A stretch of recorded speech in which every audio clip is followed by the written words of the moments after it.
गुजरात में रहने वाले रमेश भाई शांतनु की नमक की फैक्ट्री थी।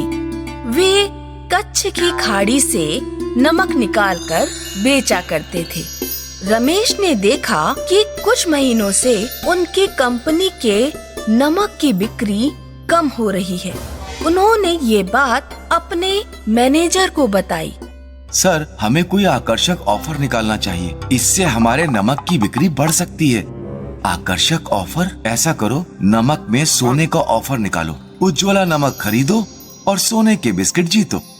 रमेश भाई शांतनु का नमक गुजरात और राजस्थान के बहुत सारे गांव में सप्लाई होता था।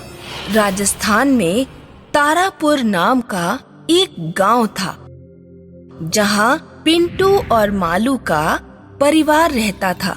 पिंटू और मालू के पिता एक गरीब किसान थे।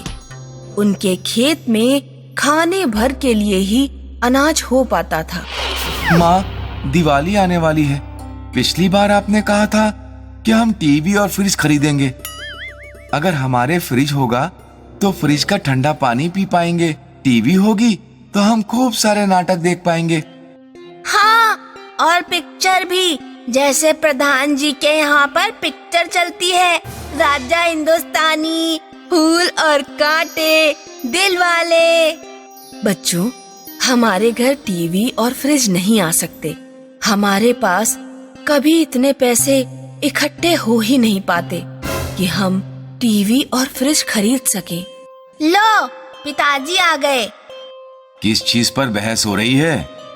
पिताजी, इस दिवाली पर हमें टीवी और फ्रिज खरीदना है। अच्छा, मैं बक्से में देखता हूँ कि हमारे पास कितने पैसे हैं। मालू के पिता बक्से से सारे पैसे निकालकर गिनते हैं। बच्चों, हमारे पास तो सिर्फ 4,900 है। इसमें तो कोई एक आइटम भी नहीं आ पाएगा। इसका मतलब है हमें टीवी और फ्रिज के सपने देखना छोड़ देना चाहिए। तभी पिंटू एक अखबार लेकर आता है। एक तरीका है, उज्ज्वला नमक। उज्ज्वला नमक? हाँ, नमक के विज्ञापन में लिखा है कि कंपनी ने 1000 स्पेशल पैकेट्स बनाए हैं। उन 1000 पैकेट्स में से किन्हीं 10 पैकेट में सोने के बिस्किट हैं। तो? अरे बुद्धू, रामपाल चाचा की दुकान पर उज्ज्वला नमक आता है। उनकी दुकान पर जितने पैकेट आते हैं, हम वे सब खरीद लेंगे। किसी ना किसी में तो सोना निकलेगा ही।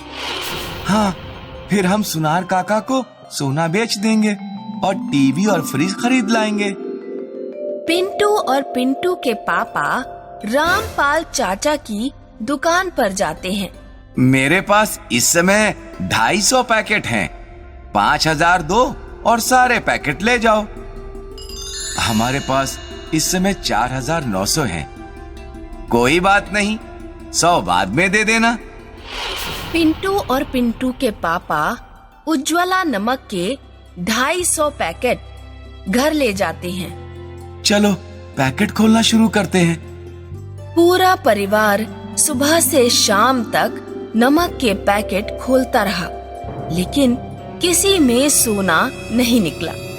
हमारे घर नमक का ढेर लग चुका है और मात्र 4 पैकेट बचे हैं। वे लोग एक एक पैकेट हाथ में लेते हैं और उन्हें भी खोल देते हैं। अंतिम 4 पैकेट में भी किसी में सोना नहीं मिलता। पूरा परिवार रोने लगता है। उसी समय पिंटू और मालू की मौसी शहर से आती हैं। अरे क्या हुआ दीदी, सब लोग रो क्यों रहे हैं? मालू की माँ अपनी बहन को सब कुछ बताती है। अरे तुम लोग बहुत भोले हो, कोई कंपनी 20 रुपए के नमक में सोना दे देगी क्या? ये सब कंपनियों की चालाकी होती है, अपनी सेल बढ़ाने के लिए। उधर गुजरात में रमेश बहुत खुश था। सर, आपकी ट्रिक काम कर गई। हमारे नमक की सेल 2 गुनी हो गई है। और अभी कुछ देर पहले मुझे खबर मिली है कि राजस्थान की एक दुकान से किसी ने 250 नमक के पैकेट खरीदे। हमने लोगों को अच्छा उल्लू बनाया। उस रात पिंटू के घर सब सो रहे थे। रात में पिंटू पानी पीने के लिए उठा। उसने देखा कि कोने में एक नमक का पैकेट पड़ा है। लगता है ये पैकेट रह गया। पिंटू जब वो पैकेट खोलकर सारा नमक बाहर लौटता है तो पैकेट में से 2 सोने के बिस्किट निकल पड़ते हैं। माँ, माँ, पिताजी, मौसी, सोना मिल गया। पिंटू के पापा अगले दिन ही बाजार जाकर सोना बेच देते हैं और टीवी और फ्रिज खरीद लाते हैं। ये हुर्रे, अब हम टीवी देखेंगे और ठंडा पानी पिएंगे। नमक में सोने की खबर पूरे गांव में फैल जाती है। गांव के लोग दौड़ते हुए रामपाल चाचा की दुकान पर पहुंचते हैं, लेकिन उन्हें नमक नहीं मिल पाता। नमक में सोने की खबर रमेश भाई शांतनु तक पहुंचती है। जब हमने नमक में सोना डाला ही नहीं तो उस किसान को हमारे नमक में सोना कैसे मिल गया? सर, हम समुद्र से सोना निकालते हैं। समुद्र में तो आप जानते ही हैं, बहुत सारी चीजें आती हैं। वहीं से सोना किसी पैकेट में पैक होकर पहुंच गया होगा। रमेश लालच में अपने गोदाम में जाकर जितने भी पैकेट थे सब खुलवा देता है, लेकिन उसे कुछ नहीं मिलता। रमेश को बहुत क्रोध आता है। उस किसान ने हमारा सोना बेचकर जो भी खरीदा है, कुछ चोर भेजकर वो सब कुछ उठवा लो। ये आप क्या कह रहे हैं सर? एक छोटे से किसान से ईर्ष्या करना सही नहीं है। मैं जो कह रहा हूँ करो। उसने हमारे नमक का फायदा उठाया है। एक रात पिंटू के घर चोर घुस आते हैं और सामान चुराने लगते हैं। मालू उस समय ठंडा पानी पीने के लिए उठा था। उसने चोर देखे तो शोर मचा दिया। पूरा गांव वहां इकट्ठा हो गया और चोर पकड़ लिए गए। पुलिस बुलाई जाती है। चोर कबूल कर लेते हैं कि उन्हें उज्ज्वला कंपनी के मालिक ने भेजा है। खबर अखबार में छप जाती है। लोग उज्ज्वला नमक का बहिष्कार कर देते हैं। रमेश का बहुत नुकसान होता है। तुमने ठीक कहा था। मुझे एक छोटे से किसान से ईर्ष्या नहीं करनी चाहिए थी। मैं कितना पागल था और अब मुझे इसका परिणाम भुगतना पड़ा। तभी तो कहते हैं किसी से ईर्ष्या नहीं करनी चाहिए। जो जिसकी किस्मत में होता है वो उसे मिलकर ही रहता है। सुमेरो गांव के किसान हरीश को अपनी पत्नी कंचन से 3 बेटे हुए। जब हरीश की उम्र बहुत ज्यादा हो गई तो उसने खेतों में काम करना छोड़ दिया। अब तो मुझसे पहले जैसा काम नहीं होता। सारा दिन कमजोरी लगती है। अब वक्त आ गया है। आपको काम का सारा बोझ तीनों में बांट देना चाहिए। अरे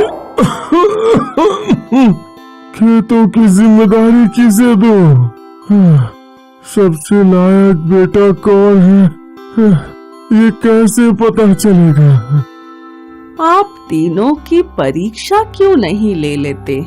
अगली सुबह हरीश ने अपने तीनों बेटों कमलेश, महेश और जिनेश को बुलाया।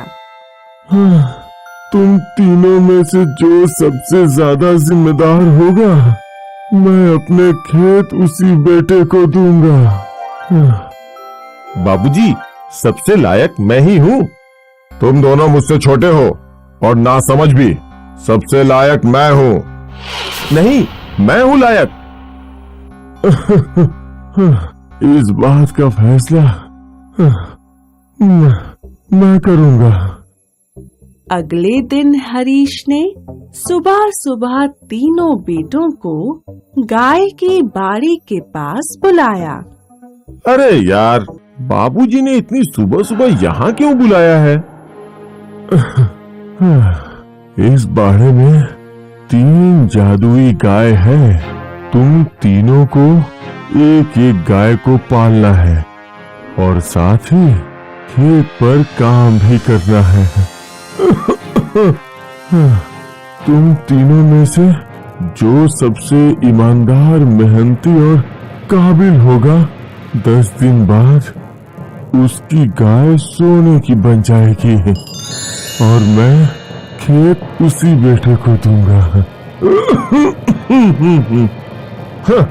ये खेत तो मुझे ही मिलेंगे। नहीं, मुझे मिलेंगे।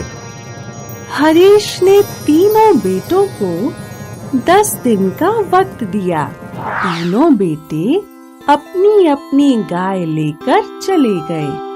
उन्हें दिन भर खेतों में काम भी करना है और गाय का ख्याल भी रखना है।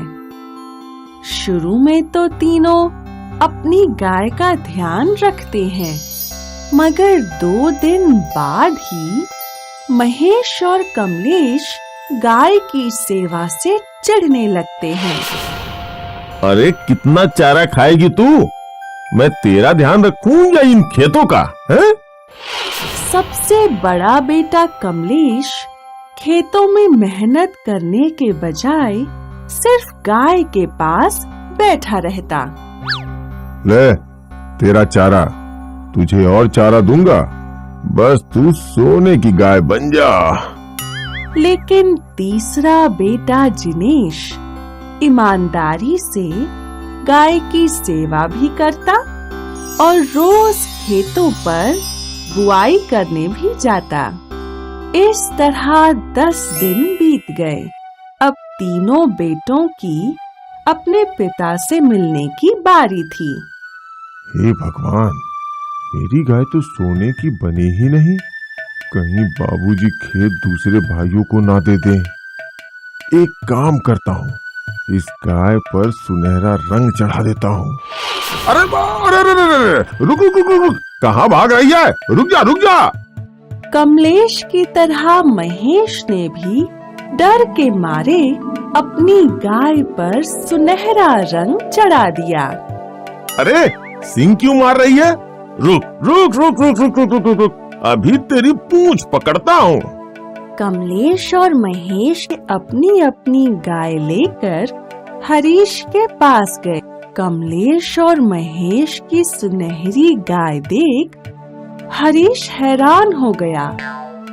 तभी जिनेश भी वहाँ आता है, लेकिन उसकी गाय तो पहले की ही तरह सिर्फ सफेद है। मुझे माफ कर दीजिए बाबूजी, मैं आपकी कसौटी पर खरा नहीं उतर सका। ये कुछ पैसे हैं जो मैंने गाय का दूध बेचकर जमा किए हैं। आप खेत को बड़े भाइयों में बांट दीजिए। हरीश को अब फैसला करना था। बहुत सोचने के बाद उसने फैसला किया। मेरे सारे खेत आज से जिनेश संभालेगा। ये सुनकर दोनों भाई चौंक गए। लेकिन बाबूजी, शर्त के मुताबिक तो सोने की गाय हमारे पास है। हाँ, ये कोई जादुई गाय नहीं है और ना ही ये कभी सोने की बन सकती है। अरे ये तो मैंने सिर्फ तुम्हारी परीक्षा लेने के लिए बोला था। तुम दोनों ने अपने फायदे के लिए बेचारी गाय पर ऐसा गंदा रंग चढ़ाकर उसे परेशान कर डाला। तुम दोनों भाइयों की यही सजा है कि तुम लोग गाय का बाड़ा संभालोगे। इस कहानी से हमें ये शिक्षा मिलती है कि जो व्यक्ति फल की इच्छा किए बिना ईमानदारी से अपना काम करता है, सफलता उसे ही मिलती है।